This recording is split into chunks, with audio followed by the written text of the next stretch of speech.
Salut et bienvenue dans cette nouvelle Tronic Aventure. Aujourd'hui, je voudrais vous parler des alimes à découpage. Ça fait longtemps que j'en entendais parler sur la chaîne YouTube de Philippe de Merliac, mais je savais ni comment ça marchait, ni en quoi ça consistait, ni à quoi ça servait. En fait, le découpage, c'est assez simple. Ça va consister à hacher le courant, et une fois qu'on aura découpé ce courant, eh bien, on pourra abaisser une tension et même la contrôler. Je rappelle que si vous êtes des débutants, pour bien comprendre chacune de mes vidéos, il est nécessaire de les regarder dans l'ordre, parce que dans chaque vidéo, je vais faire appel à des connaissances, à des notions ou des composants que j'ai déjà expliqués dans des précédentes vidéos.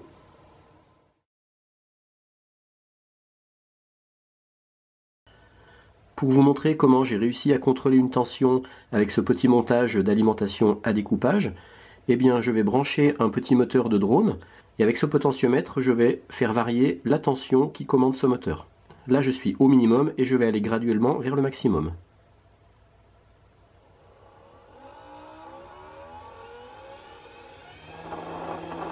Voilà, là je suis au maximum. Et là je reviens au minimum. Voilà, donc vous voyez que je peux bien contrôler la tension qui commande ce moteur. À la place du moteur, je vais mettre une LED.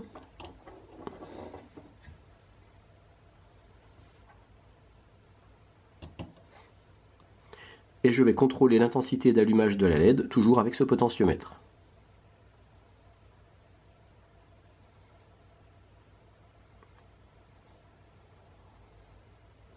Maintenant, je vais vous expliquer en détail le circuit, avec un schéma au tableau, et puis pas à pas, qu'est-ce qui se passe dans le circuit. En fait, dans cette partie du circuit, il y aura le hachage du courant, et dans cette partie-là, les éléments qui me permettent de récupérer une tension linéaire, mais que je ferai varier avec ce potentiomètre. Eh bien, de façon très simplifiée, une alime à découpage, c'est ça. C'est-à-dire qu'au lieu de laisser une lampe allumée de façon continue, on l'allume et on l'éteint constamment. Il y a une très grande vitesse, des milliers de fois plus vite que ça. Et grâce à ça, on arrive à contrôler l'intensité de l'éclairage dans la pièce. Alors maintenant, pour rentrer un peu plus dans le technique, il faut qu'on aborde la notion de fréquence et de rapport cyclique. La fréquence, c'est simple. C'est le nombre d'extinctions d'allumage que je faisais par seconde tout à l'heure avec mon interrupteur. Donc moi je le faisais à une fréquence de 2 à 3 fois par seconde, mais dans une alime à découpage, cette succession d'extinctions d'allumage va se faire des milliers de fois par seconde. Donc par exemple, si on fait ça 20 000 fois par seconde, on parlera d'une fréquence de 20 kHz.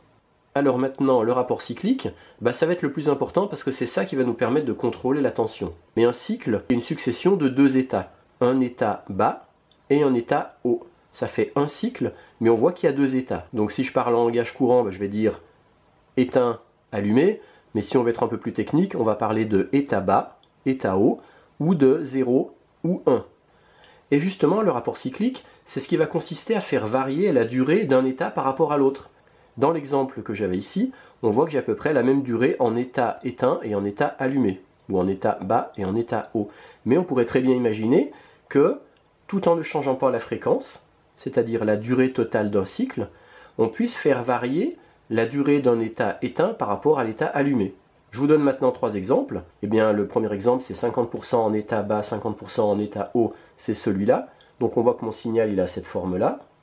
Mais on pourrait imaginer un rapport cyclique de 80-20, c'est-à-dire 80% du temps il est en état bas et 20% du temps en état haut. Donc ça ferait ce schéma-là. Et on pourrait aussi par exemple imaginer un rapport cyclique de 10-90. 10% en état bas, 90% en état haut. Donc ça ferait cette figure-là. Et voici en comparaison le schéma de nos trois rapports cycliques. J'ai matérialisé en vert la durée des états hauts, ou si vous voulez de l'état allumé, et on voit bien que dans le rapport cyclique 10-90, si c'était une lampe, elle passerait beaucoup plus de temps allumée que de temps éteint, par rapport au rapport cyclique 20-80, où elle serait très peu de temps allumée et la plupart du temps éteint. Donc forcément, on aurait moins de diffusion de lumière dans la pièce. Alors maintenant que vous avez compris ce que c'est que le rapport cyclique, je vais vous expliquer comment, à partir de ces créneaux qu'on a obtenus avec le rapport cyclique, on va obtenir des tensions moyennes qui seront lissées. Imaginons ici que ce soit du 5 volts, ici du 0 volts. On a 50% du temps éteint, 50% du temps allumé en 5 volts. Eh bien, en tension moyenne, on voit qu'on serait à la moitié, à 2,5 volts. Si on était sur un rapport cyclique de 0-100, ça voudrait dire qu'on aurait 0% de temps éteint et 100% du temps allumé. On aurait une tension moyenne qui serait égale à 5 volts. Si on était sur un rapport cyclique 100-0, c'est-à-dire 100% du temps éteint et 0% du temps allumé, on aurait une tension moyenne de 0. Cette tension moyenne va dépendre du pourcentage de chacun de ces deux états. Quand on est sur du 80% état bas, 20% état haut, notre tension moyenne sera beaucoup plus près du 0 volt que du 5 volts.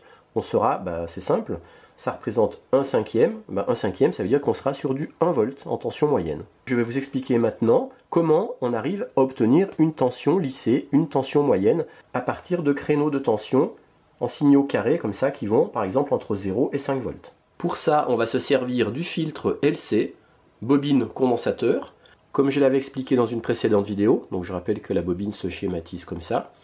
La bobine, elle a la particularité de s'opposer au passage du courant quand le courant s'établit et de s'opposer à l'arrêt du courant quand le courant se coupe.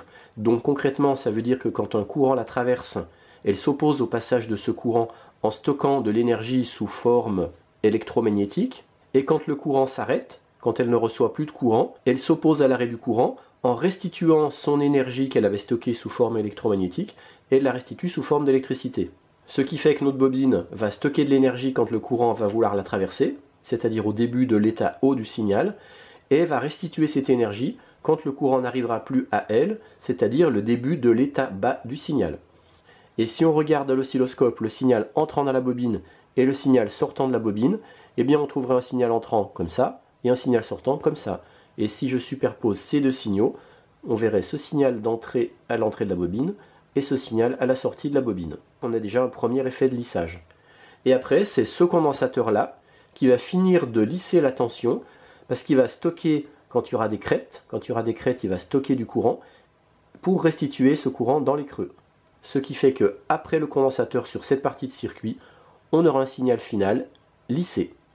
Alors maintenant, si on revient au schéma, ici j'ai mon signal carré en entrée, ici la bobine, ici le condensateur, ici je rajoute une diode de roue libre pour protéger ce qui est en amont de la bobine, puisque la bobine, quand elle se coupe, elle a tendance à faire des surtensions, et donc ça pourrait endommager ce qui se trouve par ici. Donc il faut rajouter une diode de roue libre, comme je l'expliquais dans une précédente vidéo tutoriel. Et puis ici on a ce qu'on appelle notre charge, c'est-à-dire le composant que l'on va faire fonctionner dans ce montage. Donc pour moi ça a été une LED ou un petit moteur. Maintenant il ne me reste plus qu'à vous expliquer comment moi j'ai fait pour obtenir un signal carré à rapport cyclique variable. Je me suis servi d'un NE555 que j'ai branché comme ça, une alim en 5 volts, ici une résistance de 10 k ohms, ici une résistance de 100 ohms, ici un petit condensateur de 10 nanofarads pour stabiliser le NE555, et puis pour la fréquence de cadencement, je prends un condensateur de 100 picofarads et un potentiomètre de 5 k ohms. Alors maintenant comment ça marche? Eh bien ici c'est la porte de sortie. Quand je vais avoir quasiment du 4 volts en porte de sortie, ce 4 volts va générer un courant qui va passer à travers cette diode, parce que là j'ai deux diodes qui sont montées en sens inverse, de façon à ce que le courant passera comme ça dans un sens pour aller charger le condensateur, et quand le condensateur se déchargera, il repassera hop, à travers cette diode là et il rentrera ici. Mais comme ici j'ai un potentiomètre, et bien selon le réglage de mon potentiomètre, le courant va traverser plus ou moins de résistance, donc être plus ou moins ralenti, donc le condensateur se chargera plus ou moins vite selon le positionnement du potentiomètre. C'est ce qui va me permettre d'obtenir mon fameux rapport cyclique. Et ensuite c'est ici que je vais récupérer le signal qui va piloter cette partie-là. Et en fait, dans mon cas, le signal là va être l'inverse de cette porte-là. Ce qui fait que quand là je serai à l'équivalent de 1, ici je serai à 0, et quand ici je serai à 0, ici je serai à 1.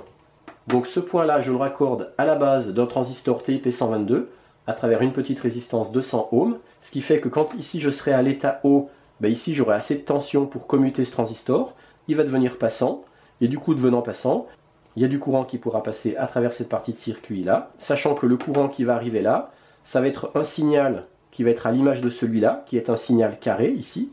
Ensuite il va passer à travers cette bobine va commencer à le lisser, et puis grâce à ce condensateur là, ici, j'aurai un courant qui sera parfaitement lissé, et avec ça je pourrai piloter une LED ou un petit moteur, et donc c'est en fonction du réglage du potentiomètre là, que j'obtiendrai un courant lissé ici qui sera plus ou moins élevé en tension. Et ce que je vous propose, c'est de regarder à l'oscilloscope la forme de différents signaux, le signal tel qu'il arrive ici, le signal tel qu'il est ici sans le condensateur, et le signal tel qu'il sera ici avec le condensateur. Voici la forme du signal à l'entrée du transistor. Voici la forme du signal à la sortie de la bobine, mais sans le condensateur. Et maintenant, je vais rajouter le condensateur. Pour que vous voyez mieux, là, je le renlève. Et je le remets. Donc on voit que le condensateur finit bien de lisser le signal. Et maintenant, je vais mettre les deux signaux superposés ensemble. Voilà. Donc on voit bien l'effet de lissage grâce à la bobine et au condensateur. Maintenant, je vais faire varier le potentiomètre. Là, mon potentiomètre est au minimum. On voit que ma tension lissée, elle est aussi au minimum. Elle est de à peu près 1,6 volts. Et maintenant, je change le réglage du potentiomètre. Et on voit que la tension lissée augmente pour arriver à peu près à 2,3 volts. Donc là, ça correspond à l'état de la LED quand elle est le plus allumée. Et là, elle est très peu allumée, et là, la LED est éteinte. Et là, par contre, vous remarquez qu'en bougeant le potentiomètre, pour faire changer le rapport cyclique, et bien en même temps, ça change quand même un peu la fréquence. Et je ne suis pas arrivé à avoir une fréquence parfaitement fixe. Voilà, mais là, on a quand même bien le principe d'une alim à découpage, puisque voici le courant haché, voici le courant lissé, et en changeant la position du potentiomètre, eh bien ma tension lissée, je peux la faire varier. Ici, entre 1 volt et 2,3 volts. Par contre, en enlevant la LED, en tension, je peux monter beaucoup plus haut. Donc là, je fais varier la tension avec le potentiomètre, sachant que je n'ai aucune charge, c'est-à-dire j'ai ni la LED ni le moteur. On voit qu'en tension, je peux monter plus haut, mais ça, c'est parce que mon alim à découpage, elle n'est pas très élaborée. Et dès que je mets une charge, eh bien, du coup, je perds en tension. Et maintenant, si je branche le moteur, potentiomètre au minimum, la tension est de 0 volts. En augmentant le potentiomètre, le moteur démarre. Là, je suis à fond. Mais par contre, on voit que je mesure une tension qui n'est plus lissée. Je pense que ça doit être le moteur qui crée cette perturbation au niveau de la tension. Mais je garde bien une commande progressive sur le moteur, en fonction du potentiomètre. Et si je compare les deux signaux,